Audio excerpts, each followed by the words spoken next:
In this section of the course, we're looking at the importance of narrative, so the importance of story, and it's really impossible to overestimate the importance of this aspect of religion, and we find it across culture, across religion, and this is because story is just so intrinsic to human culture.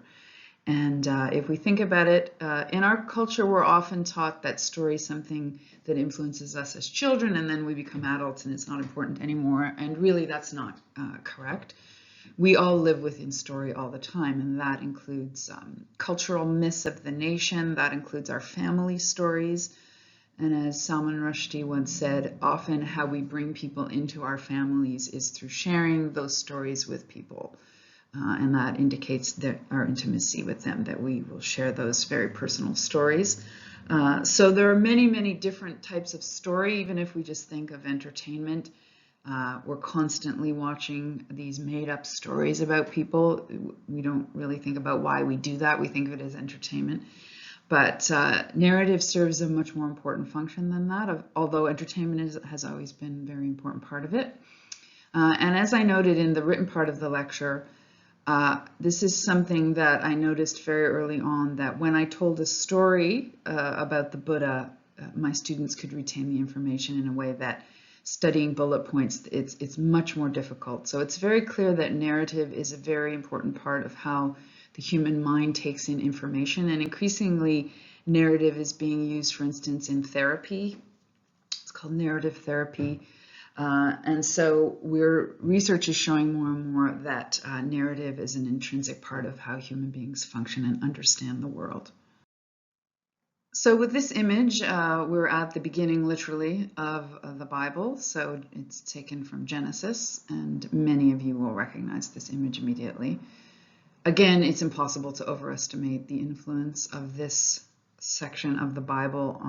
Northrop Frye talks about this in terms of Western culture as the foundational narrative, the ones taken from the Bible. So even for secular people who don't consider themselves religious, these images recur again and again throughout our culture. So here we have an image, many paintings of this, of the Garden of Eden. And so there have been whole courses taught just on Genesis. So I'm just going to pick out a tiny part of this because I actually use this narrative in my environment course in terms of Christian and Jewish attitudes towards the environment. But I just want, for the purposes of this course, us to understand just how important this, when you actually read it, it's a tiny, tiny part of the Bible, but it's just been so influential. And so with the Garden of Eden, we're told the story of creation. So creation stories are absolutely vital. Religions pretty much always will have some version of a creation story. In Hinduism, they have a number of them. And so in Christianity and Judaism, we find the Garden of Eden. And so within this, we hear about how the animals are created, how the world is created, how human beings are created. This has a lot of influence in terms of gender. A lot of one of the courses in our LCT is Women in Western Religion, and so Dr. Renshaw spends a lot of time on this section of Genesis, the creation of Adam and Eve, and how that influences our ideas of gender. So we can just unpack this and unpack this, but I just wanted to focus on one aspect, which is the idea of paradise. And this, again, we find across culture, that there was a golden age, that there was a time when everything was as it should be. And so the Garden of Eden is the most important in terms of Western culture. So many of you may know this story. So we learn that Adam and Eve are expelled from the Garden of Eden, and here's an image. There's many versions of this story in a variety of forms in art. And so we see that they're cast out of paradise, and the angel is holding a flaming sword that prevents them from going back. And so this story has been extremely influential, this idea that there was once a golden age, we've been cast out of it. So it's influenced literature. There's a title of a book called East of Eden, and so on. And so this idea that we were once in paradise and then expelled from paradise is a very important trope within Western civilization. Here's another rendering of the expulsion from the Garden of Eden, and this one appears in stained glass. And so, as I think I've noted, for much of human history, people didn't read, and so they received the stories orally or in art. And so very typically people will learn the stories through the architecture that when they're attending church, for instance. And so it's very typical, as some of you will already know, that stained glass depicts various stories from the Bible. And so here we have the angel, and so I just wanted to touch on that. I've taught about this in other courses, that really there's not a lot said about the angels in the Bible itself, and yet they're very important figures, and they recur again and again in popular culture as well.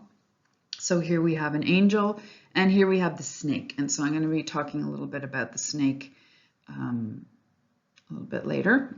So all these important aspects of the garden are rendered here in the stained glass. Here we have a Muslim rendering of paradise. So this image is also very important within Islamic culture and has been rendered in a variety of ways. Islam being related directly to Christianity and Judaism as an Abrahamic tradition. And so again, we find this in the Quran as well, these images of paradise. Because Islam has a lot of interdictions against using imagery, we find the idea of paradise within Islamic culture often rendered through architecture and through gardens. So it isn't just in painting or in music, we find it also in modes of architecture. And so gardens become very important within Islam. And so this is just one example of this very beautiful garden that's meant to invoke paradise. And I would argue that that's also true in Christian civilizations, that if any of you know gardeners, you'll have a sense that in some ways they are really trying to create their own little paradise through these beautiful gardens.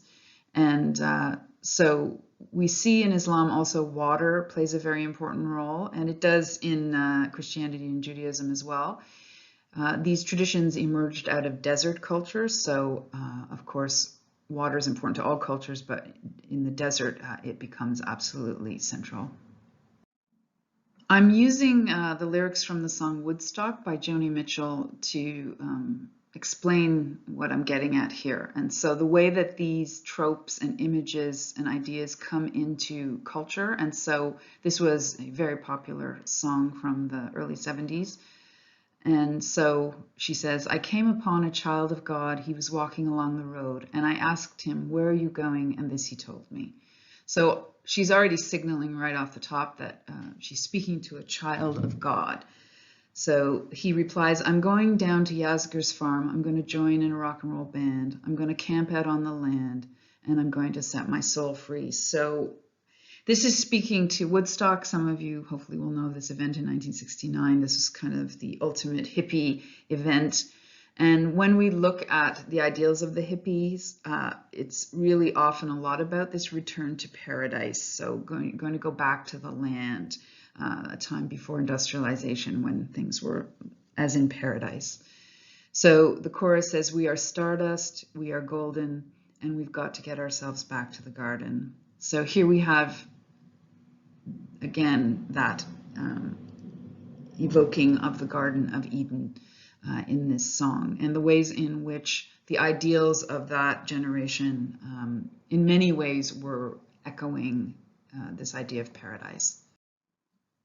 Here we see one of the most famous pieces of art in all of Western civilization, commonly called the David in English. And so it's a statue of David, and many of you will know that this is taken from the Bible, the Hebrew Bible, the story of David and Goliath. And so this is echoing that story. And the story of David and Goliath is another example of the way these concepts come into culture. And so people will often say it's a real David and Goliath story. And they might not even consciously be thinking about the biblical origins of that story, but we know what they mean when they say it.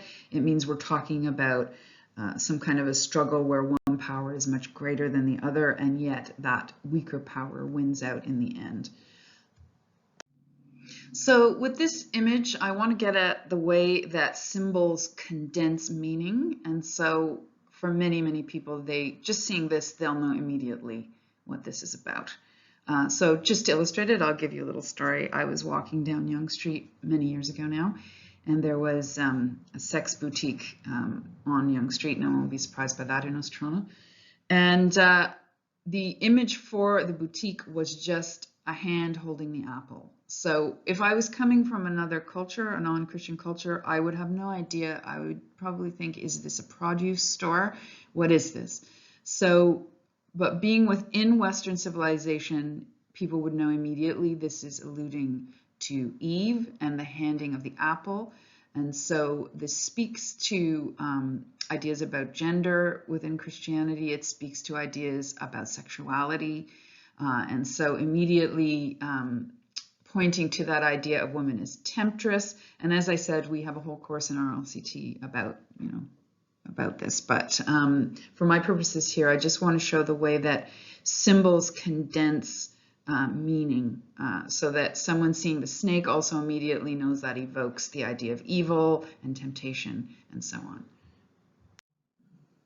So story is just as important in the tradition of Hinduism, and one of the most popular stories and long-lasting is the Ramayana, so the story of Rama, the great Hindu hero.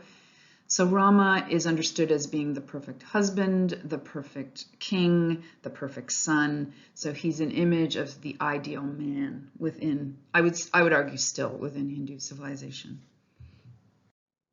Within the stories of the epic, we find a constellation of figures around this figure of Rama, including his wife Sita, who again, I have a whole section on Sita when I talk about women in Hinduism. So she, like Eve, is the image of one of the images of womanhood, and so she's understood as the perfect woman within Hinduism. And Hanuman at his feet is the monkey god, and he's understood as an image of perfect loyalty. On his left there is Lakshman, his brother, who is the ideal brother, and so we see the importance of family relationships within Hindu culture. So the hero is often generally also surrounded by this sort of cast of characters. In this image, we see a rendering of the battle at the end of the Ramayana, where the great warrior Rama defeats Ravana. And so this is also very common across religions, the idea of good versus evil. And we'll be talking about this throughout the course, but most of the world religions have some understanding or way of explaining why, good things happen to bad people and bad things happen to good people and so on. So this understanding of these basic struggles within life. So Rama becomes a symbol of good defeating evil in the Hindu case. Here we have an image of Rama returning to Ayodhya. He had been in exile and he returns in glory here, and he becomes the king and he rules over this kind of ideal kingdom. And this is a very important trope within Hindu civilization. Gandhi used it, the idea of Ram Raja, the rule of the perfect king. And if any of you have watched the Tolkien series, Lord of the Rings, it's the same cycle of the return of the king in the final episode. So this is a very common rendering of the idea, again, of a perfect society. And so it also has political as well as religious implications. So as I've been saying throughout, human beings very rarely learn about their religion through taking a religion course and learning philosophy or theology.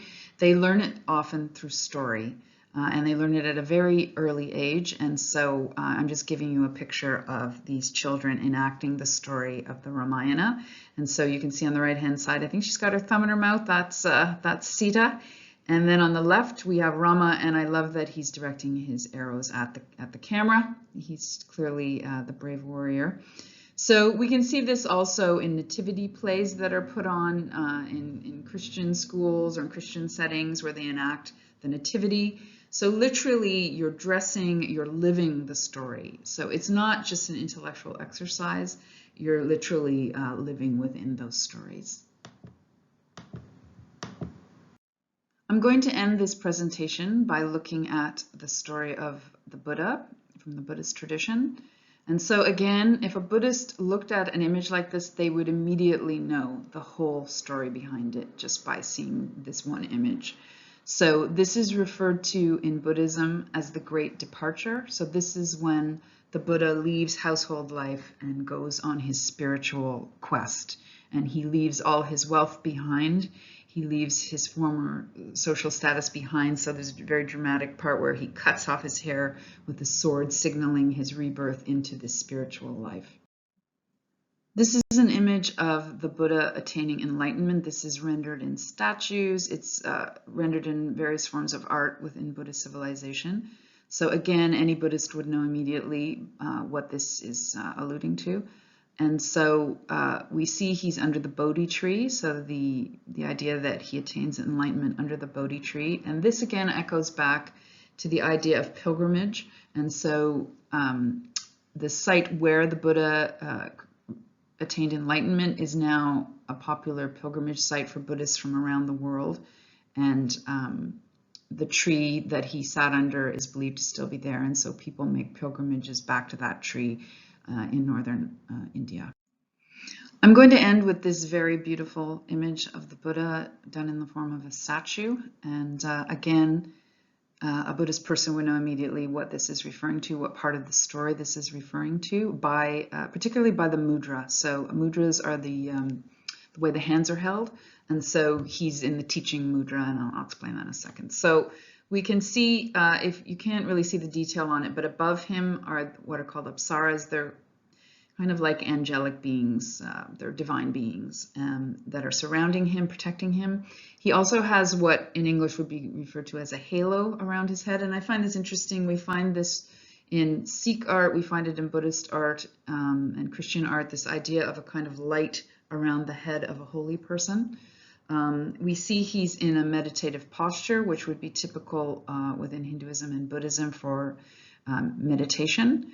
And so within the story, this is where the Buddha first begins teaching, and there's a lot of kind of hesitation on the part of the Buddha to take his understanding out into the world. He thinks it's too complex, but he's approached by the god Brahma, who begs him to teach his understanding to the world.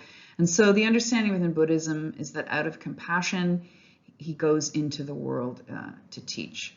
So I just want to end here in talking about sacred narrative, which is, of course, a vast, vast topic.